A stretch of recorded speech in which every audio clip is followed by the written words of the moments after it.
Military intelligence is a military discipline that exploits a number of information collection and analysis approaches to provide guidance and direction to commanders in support of their decisions. This is achieved by providing an assessment of available data from a wide range of sources, directed towards the commander's mission requirements or responding to focused questions as part of the operational or campaign planning activity. In order to provide an informed analysis, the commander's information requirements are first identified. These information requirements are then incorporated into a process of intelligence collection, analysis and dissemination. Areas of study may include the operational environment, hostile, friendly and neutral forces, the civilian population in an area of combat operations and other broad areas of interest. Intelligence activities are conducted at all levels, from tactical to strategic, in peacetime, the period of transition to war and during a war itself. Most governments maintain a military intelligence capability to provide analytical and information collection personnel in both specialist units and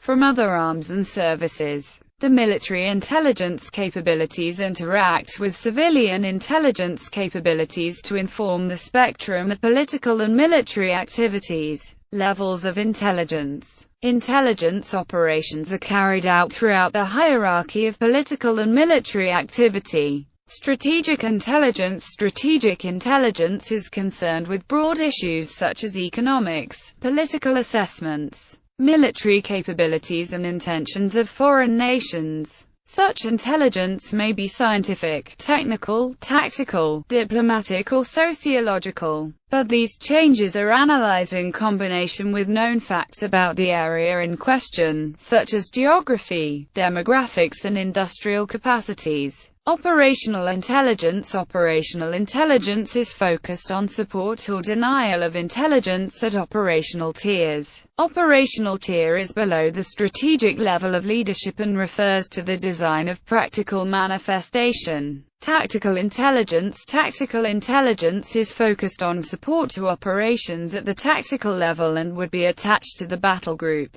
At the tactical level, briefings are delivered to patrols on current threats and collection priorities. These patrols are then debriefed to elicit information for analysis and communication through the reporting chain. A good explanation of how military intelligence functions at the tactical level can be found in the S2 article online, Creating Intelligence. http://www.s2company.com/index.php ? Topic = 4. Intelligence tasking. Intelligence should respond to the needs of the commander, based on the military objective and the outline plans for the operation. The military objective provides a focus for the estimate process from which a number of information requirements are derived. Information requirements may be related to terrain and impact on vehicle or personnel movement, disposition of hostile forces,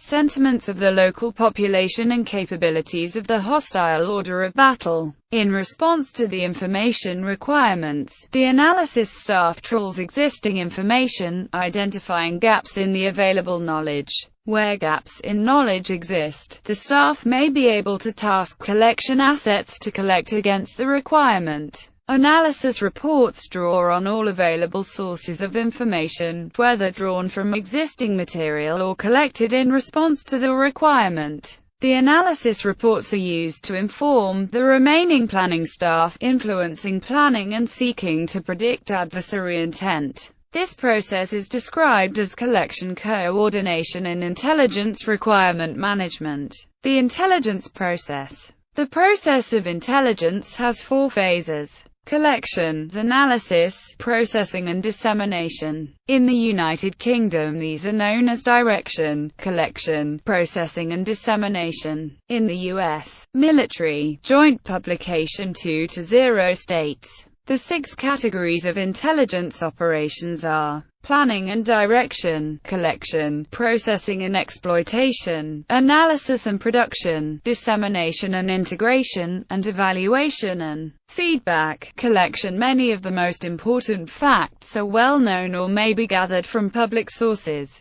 This form of information collection is known as open-source intelligence. For example, the population, ethnic makeup and main industries of a region are extremely important to military commanders, and this information is usually public. It is however imperative that the collector of information understands that what is collected is information, and does not become intelligence until after an analyst has evaluated and verified this information. Collection of read materials, composition of units or elements, disposition of strength, training, tactics, personalities of these units and elements contribute to the overall intelligence value after careful analysis. The tonnage and basic weaponry of most capital ships and aircraft are also public, and their speeds and ranges can often be reasonably estimated by experts, often just from photographs. Ordinary facts like the lunar phase on particular days or the ballistic range of common military weapons are also very valuable to planning, and are habitually collected in an intelligence library. A great deal of useful intelligence can be gathered from photo interpretation of detailed high-altitude pictures of a country. Photo interpreters generally maintain catalogs of munitions factories,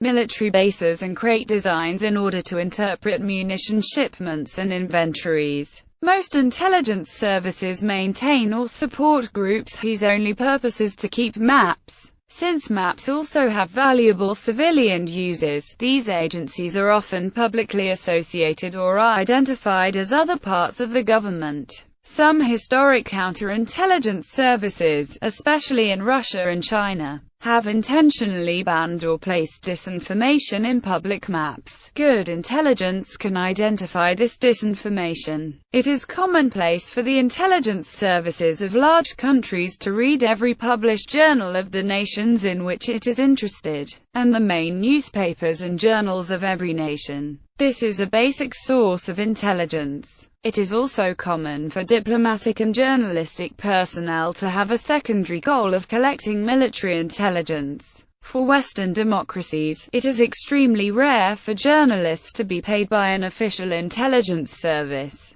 but they may still patriotically pass on tidbits of information they gather as they carry on their legitimate business. Also, much public information in a nation may be unavailable from outside the country. This is why most intelligence services attach members to foreign service offices. Some industrialized nations also eavesdrop continuously on the entire radio spectrum, interpreting it in real time. This includes not only broadcasts of national and local radio and television, but also local military traffic, radar emissions and even microwave telephone and telegraph traffic, including satellite traffic. The U.S., in particular, is known to maintain satellites that can intercept cell phone and pager traffic, usually referred to as the echelon system. Analysis of bulk traffic is normally performed by complex computer programs that parse natural language and phone numbers looking for threatening conversations and correspondence. In some extraordinary cases, undersea or land-based cables have been tapped as well. More exotic secret information, such as encryption keys, diplomatic message traffic, policy and orders of battle are usually restricted to analysts on a need-to-know basis in order to protect the sources and methods from foreign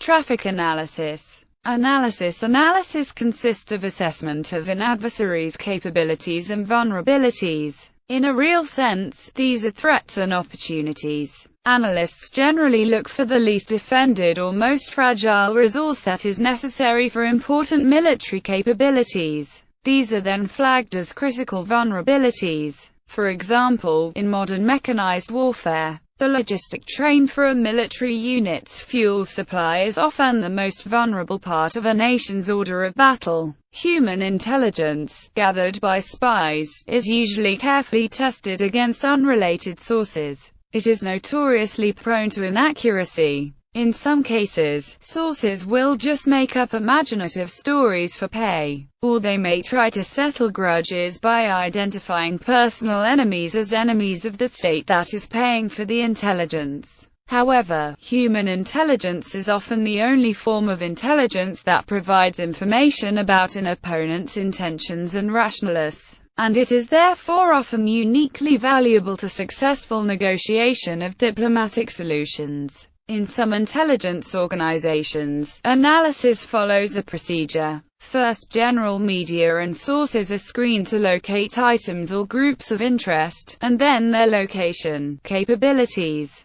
inputs and environment are systematically assessed for vulnerabilities using a continuously updated list of typical vulnerabilities. Processing critical vulnerabilities are then indexed in a way that makes them easily available to advisors and line intelligence personnel who package this information for policymakers and warfighters. Vulnerabilities are usually indexed by the nation and military unit with a list of possible attack methods. Critical threats are usually maintained in a prioritized file, with important enemy capabilities analyzed on a schedule set by an estimate of the enemy's preparation time. For example, nuclear threats between the USSR and the US were analyzed in real time by continuously on-duty staffs. In contrast, analysis of tank or army deployments are usually triggered by accumulations of fuel and munitions, which are monitored every few days. In some cases, automated analysis is performed in real time on automated data traffic. Packaging threats and vulnerabilities for decision-makers is a crucial part of military intelligence.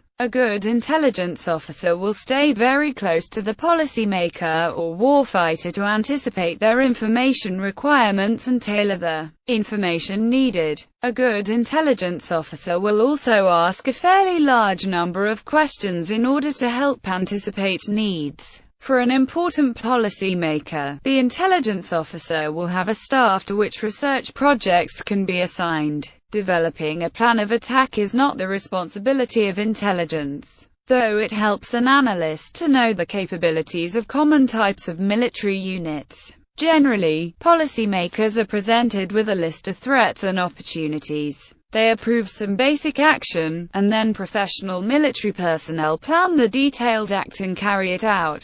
Once hostilities begin, target selection often moves into the upper end of the military chain of command. Once ready stocks of weapons and fuel are depleted, logistic concerns are often exported to civilian policymakers. Dissemination. The processed intelligence information is disseminated through database systems, intel bulletins and briefings to the different decision-makers. The bulletins may also include consequently resulting information requirements and thus conclude the intelligence cycle.